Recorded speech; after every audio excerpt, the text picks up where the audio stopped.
Explosion of Gold, Chapter 3, A Wet Candle. Katsuki hated how he flinched at the squeal of the door. The crickets had left, and the arrival of the morning had brought Spider-Man back to play with his immobile toy. Well, that's disgusting. Katsuki's throat was too torn up to say anything. It was the villain's own damn fault anyway. Tying someone up and hanging them there for a whole day led to consequences. Katsuki tried to ignore how wet his pants still felt. It was a difficult task when he had little else to focus on.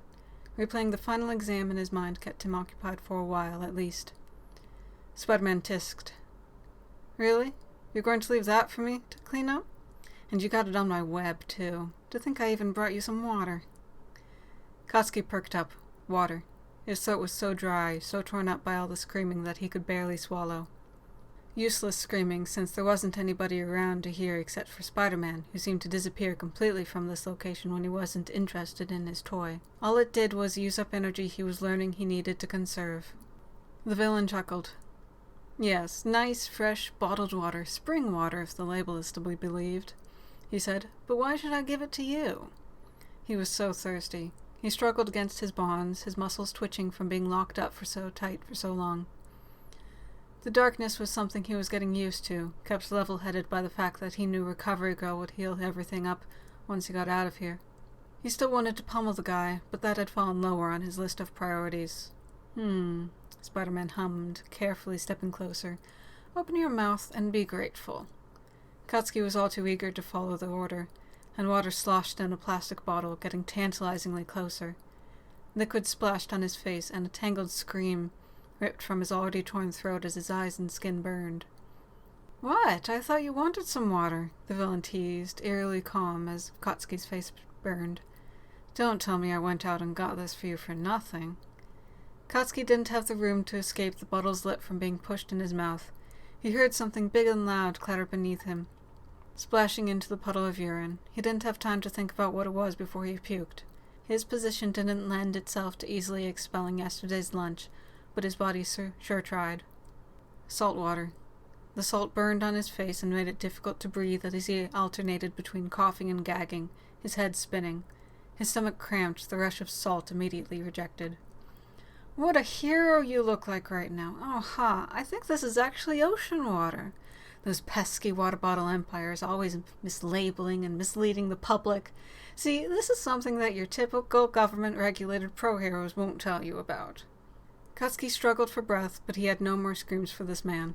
Yes. The villain was doing something. He couldn't tell. But more liquid sloshed in a plastic bottle. I have my own water bottle here, you know. Tap water that has been through a chlorine and fluoride filter. I guess I can share it. If you really want, I mean.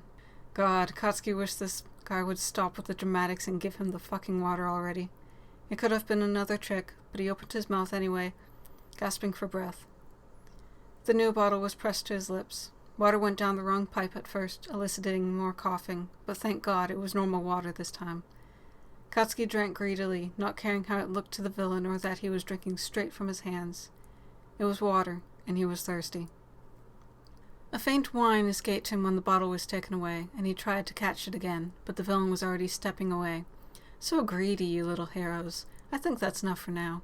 What kind of baby hero are you, I wonder? The groomed, silver spoon type, or the type that was constantly pushed through abuse to become an empty-headed soldier? Katsuki gasped, his breath catching. The water had definitely helped soothe his throat, but it still felt so raw. He'd need more time and more fluids before that healed. If this villain was planning on giving him anything else to drink, that was. He didn't care much for the philosophical part of whatever this was. The word torture flashed in his mind, but he hesitated to make that kind of claim. He had never considered that his career path might include that. Not too long ago, he would probably have thought himself too strong to fall to that. This wasn't even interrogation. The villain wasn't prodding for answers or UA secrets. Katsuki was just a toy here, a passing amusement. Nothing special about him besides the flimsy title of UA Sports Festival winner. I have somewhere else to be, so you're going to have to entertain yourself for the time being, the villain said instead. I moved the bucket underneath you, so now you have no excuse for making a mess. Apparently no more drinks were coming anytime soon. Katsuki flinched at the squealing door, and then slumped in his binds. At least he had some idea of how high above the floor he was, with a bucket able to fit underneath him without him noticing. Plastic, if he'd heard right from how it clattered. His head hurt. He took a deep breath, his mouth tasting like ocean salt, sand grains crunching in his teeth. His face hurt, but at least most of the blood on his face was dry. Clotted and scabbed overnight, practically gluing his hand to his face, but the binds already kept it there anyway. His muscles ached. The binds kept him suspended above the floor, but didn't offer any support except on his own head. His neck and right arm felt stiff at least, and his left shoulder and arm ached from basically holding his hand on his face for so long.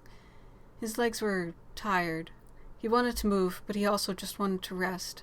This was no rest day, even if all he was doing was hanging here.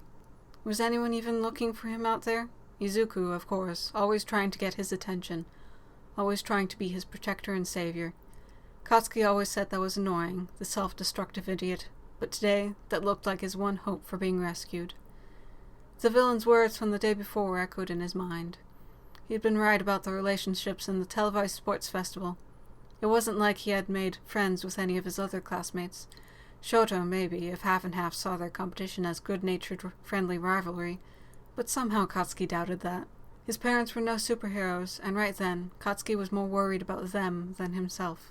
If Bugman had so easily managed to find out where he lived, any other villain keeping eyes on prospective hero students could do the same.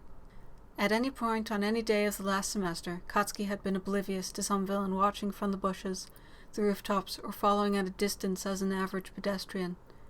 And he had been walking around with earpods, blasting music on what he saw as an average, boring commute, assuming he was safe among the general public.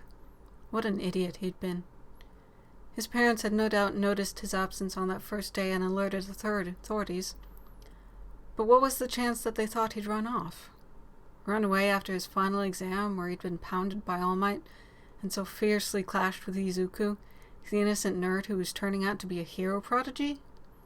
His face warmed with the smoke from his hand, but he was lost in the darkness his own mind was going down. He hadn't made any connections with the teachers either. Sure, he was a star student in terms of grades, but his hero journey was one he took alone. None of the pro-hero teachers knew him any deeper than surface level. To classmates, he was strong, but also a prickly, loud guy. Katsuki found himself seriously wondering if any of them would really bother looking for him.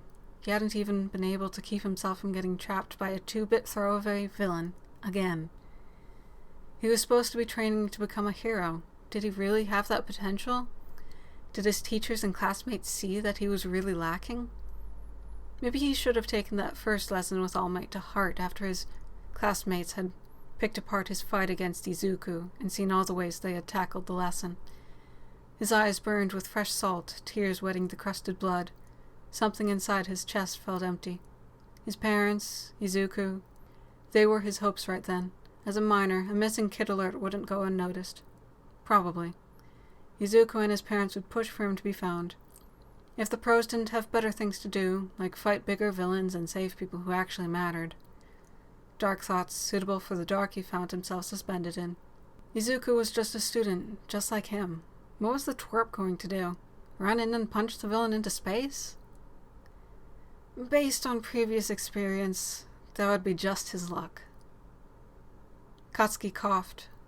Maybe it was embarrassing for him to be saved by Izuku yet again, but at this point, he didn't really care.